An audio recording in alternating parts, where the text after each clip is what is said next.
Sleepaway Camp 3 Teenage Wasteland is about an older married couple who actually buys the previous movie Summer Camp, changes the name, and they do an experimental summer camp with higher class teens and lower class teens, and we got Angela Baker all rolled in the middle of everything that's going on here. Hey everybody, welcome to Right in the Middle Sleepaway Camp franchise. Right after this one, I got two more before we get to the ranking video. Sleepaway Camp 3.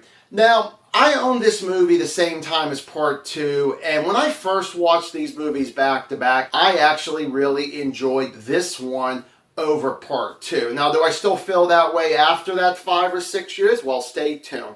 Well, we're going to start off with the likes. And the first thing I want to throw out is I love the very first kill. It is so messed up. But you also have to understand this was back in 1989 where it was more messed up, you know, of what they did. Then if you watch the same death now in 2024, it would be like, you know what, that was nothing. You know, it worked in the 80s, maybe even the 90s, but not in 2024. I get that there.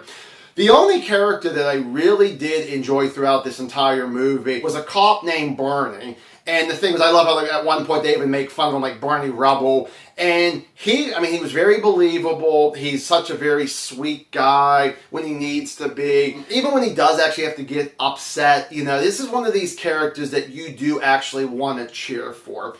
And then the final like is actually going to be, there were moments in this movie where I actually got some really good laughs. And moving on to the dislikes, well, the first thing I want to talk about is every other character that I didn't mention in the likes, which was just the cop. None of them are interesting. None of them are engaging. I really don't care about their story. They don't have chemistry with each other, and I get it that it's lower class and higher class teens have to, like, you know, work together and they collide. But sometimes it will work. But unfortunately in this movie, none of it actually really worked. Now, I'm not going to go through a lot of people, but I am going to talk about maybe 3 or 4 characters here. I want to talk about the husband and the wife who actually bought the old camp, changed the name here, and came up with this whole experimental sharing summer camp. Well, the wife is just a boring, lazy woman, and the husband is nothing but a horn dog for this one particular teen that he wants to fuck. And that's pretty much all it is. Angela Baker, I got to talk about, once again, played by Pamela Springsteen. She was so great in Part 2. Yes, she was serious, and sometimes it was unintentionally funny whenever something came out of her mouth, but it really did work. It felt like in this movie, she didn't even care. She didn't seem like she was having any kind of fun taking people out. And unfortunately, if she's not having fun, I'm not having fun. If she's bored, that's how I kind of feel. Talk about the kills were weak as hell. Out of this whole trilogy, this was the one that was the weakest. You barely got any blood in this. You do, but it's very, very little. A lot of it is actually off camera, just like Part 2 was. But again, go back and what I talked about Part 2 when it came to those kills and deaths, if you haven't seen that one yet.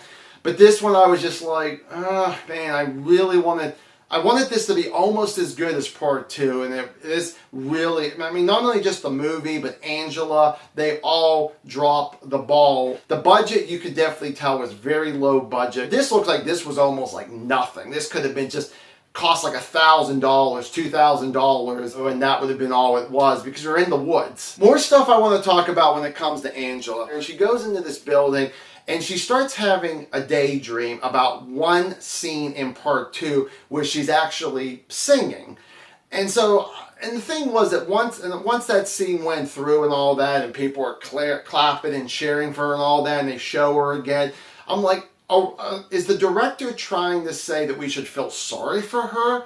And if so, it doesn't work for me one bit. I don't feel sorry one bit for Angela for what she did, okay, and what she's done so far, what she's going to do for the remainder of this movie. And there probably really wasn't that much left after this daydream. And then the final thing is the ending. I hate to sound like a broken record, but it felt like it was anticlimactic like part 2. So I was kind of disappointed when it came to like the last like minute or two of this movie here. I don't know which one I dislike more. I think I dislike both of them very equally. Sleepaway Camp 3, Teenage Wasteland, I'm going to go 1 out of 4 stars. Have you seen this movie? Do you like it? Do you not like it? Give me a comment down below. Tell me why either way, and we shall discuss it. See you guys in the next video.